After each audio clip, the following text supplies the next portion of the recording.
Hi, my name is Nick Fletcher, and I'm a pediatric orthopedic surgeon in Atlanta, Georgia. I'm a member of the SRS, and I'm going to be talking to you today about scoliosis surgery in early onset scoliosis. Depending a little bit on the health of your child and the nature of the surgery, kids can stay anywhere from about 2 to 5 days post-operatively. Some children may need to go to the intensive care unit, some children may need to go to the floor. Now that's for the initial operation, and typically if we do a lengthening surgery, that's either outpatient or just a single day in the hospital. There's a newer implant which can be lengthened in the office magnetically, and that would not require a surgery.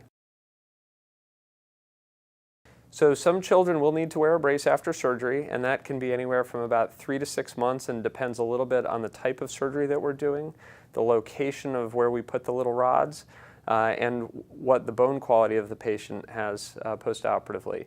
For lengthening procedures, we don't typically recommend needing a brace afterwards. Depending a little bit on the type of surgery that we're doing, it can last anywhere from about 2 to 6 hours, sometimes even a little bit more. For most lengthening surgeries, we can do that in under an hour, but again, it depends on the overall health of the patient and the complexity of what we're doing. It's not uncommon for children who undergo these types of surgeries to need to take it easy for a little while. Usually surgeons will restrict them to sort of milder impact activities for the first 3 to 6 months, with more aggressive and higher impact activities coming in later, but that's a little bit surgeon specific, and you should talk to your doctor about it.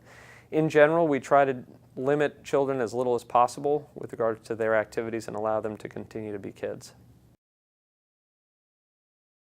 So complications unfortunately can and do happen. The majority of them are minor, such as a little wound healing problem, or perhaps the little rods or screws that we put in can shift or move.